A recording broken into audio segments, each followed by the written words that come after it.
There is a moment between sleep and waking where the body stays behind. Breath continues. The heart remembers its job. But you drift a few inches too far, and something steps into the space you left empty. Tonight's story is called What the Body Keeps. She did not wake. Waking implies movement, implies the body agreeing to escort the mind back into itself, implies the courtesy of sensation returning in the proper order. What happened instead was an awareness blooming inside a stillness so complete it felt geological, as though she had been sealed into the bed sometime during the night, and the world had quietly continued without her consent. Consciousness arrived first, naked and precise. She could perceive the ceiling above her in exhaustive detail, the fine web of hairline cracks radiating from the light fixture, the subtle discoloration where heat had gathered over the years, the dust clinging to the fan blades like the remains of old weather. The room was unchanged. The air was familiar. The faint smell of last night's rain still lingered through the open window, cool and metallic. And yet something was profoundly wrong. She tried to breathe more deeply and found that her chest refused to expand beyond the shallow, rationed inhale it had already taken. The breath stopped there, hovering as though awaiting approval from a higher authority. Panic rose instinctively, then stalled, unable to express itself physically. Her heart beat, but not urgently enough. Her lungs worked, but not with purpose. She attempted to move. The command left her mind cleanly, fully formed, but it never reached its destination. Her body lay beneath her awareness like a replica, perfectly convincing, utterly unresponsive. She tried again, sending sharper signals, then desperate ones, then pleading ones, until she realized that the failure was not mechanical. It was intentional. Her eyes were open. That knowledge came with a peculiar nausea, because she had not felt them open. There had been no transition, no blink, no soft emergence from sleep. Vision simply existed, fully rendered, as though the world had been switched on around her while she remained unplugged from it. She stared at the ceiling fan, waiting for movement, for vibration, for proof of time. The blades remained frozen, casting shadows that felt too heavy for their shape, as if darkness had gained mass overnight. She tried to scream. The attempt died inside her throat, soundless and humiliating. Her mouth lay slack on the pillow, lips parted in the faint suggestion of breath, a posture that mimicked vulnerability without granting it. She could feel her tongue resting uselessly against the roof of her mouth. She could feel saliva pooling slowly, uncomfortably, with nowhere to go. Her body was alive. It simply was not listening. That was when the pressure began, not on her chest, not on her limbs, but behind her eyes, deep in the center of her skull, where thought itself seemed to originate. At first it was gentle, a coaxing insistence, like a hand placed carefully between the shoulder blades. Then it grew deliberate, directional. Something was pulling her forward. The sensation was deeply intimate and deeply wrong, like a thought being extracted mid-formation. She felt herself stretching, not physically, but conceptually, awareness elongating away from the body with a resistance that hummed low and constant like a wire pulled too tight. Her perspective shifted. The ceiling no longer felt above her. It felt beneath something else. The room widened unnaturally, revealing angles she had never noticed before, corners that felt deeper than geometry allowed. She became aware of the dresser, the door, the closet, the small forgotten details of her life arranged neatly below her like props awaiting an absent actor. And then she saw the bed. And then she saw herself in it. Her body lay exactly as she remembered leaving it, on its back, arms at its sides, hair spread slightly across the pillow.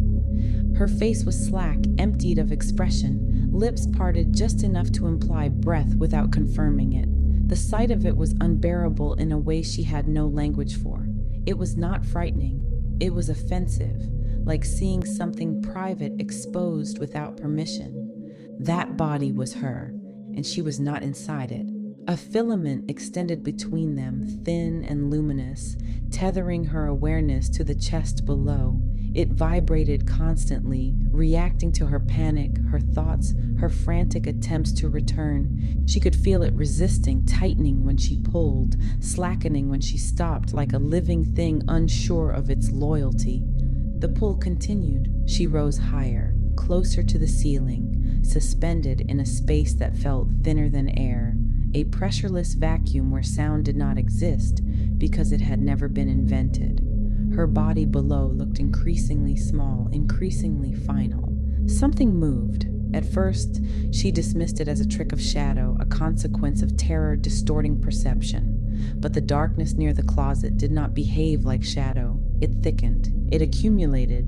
It gathered itself inward, condensing into a shape that learned depth the way a child learns language, slowly, experimentally, with mistakes. It unfolded. The thing did not step forward so much as declare itself present. Its outline was inconsistent, edges blurring and sharpening as though it were being rendered in real time. The absence of features was more disturbing than any face could have been. It was not unfinished, it was unnecessary. Her awareness recoiled instinctively. The tether thrummed violently. The thing tilted, no head, no neck, just a subtle reorientation that conveyed attention with terrifying clarity.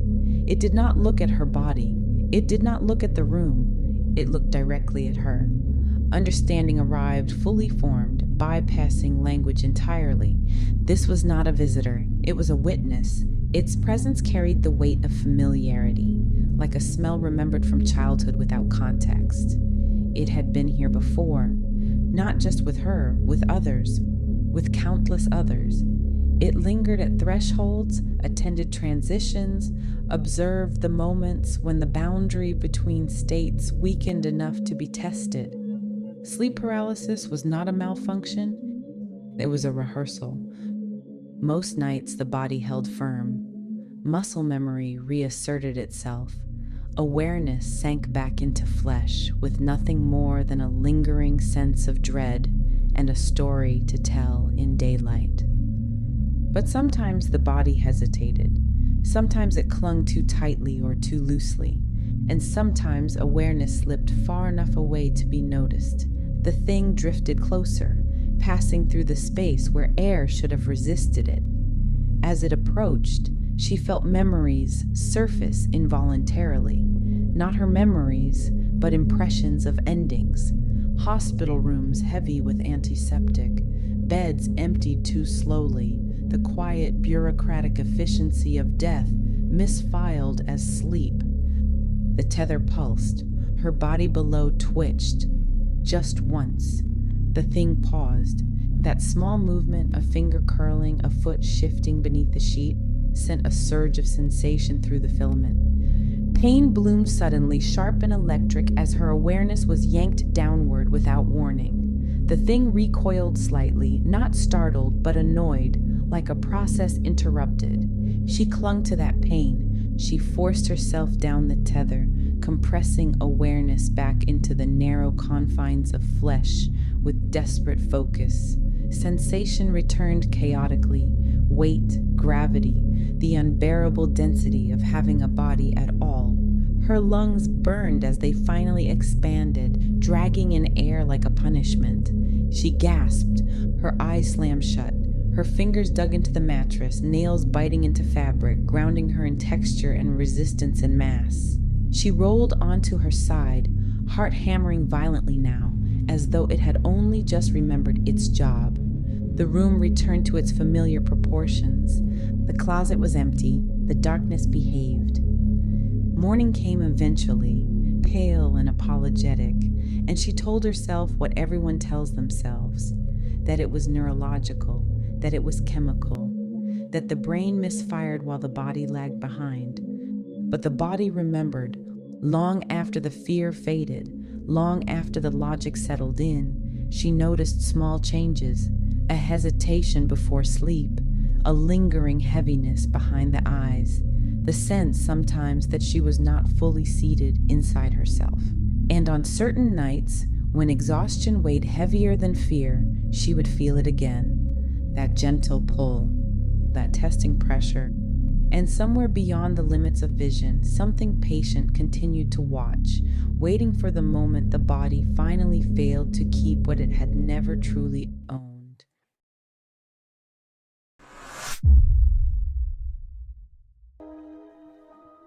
The story is over, but the moment isn't. Some moments don't end, they follow.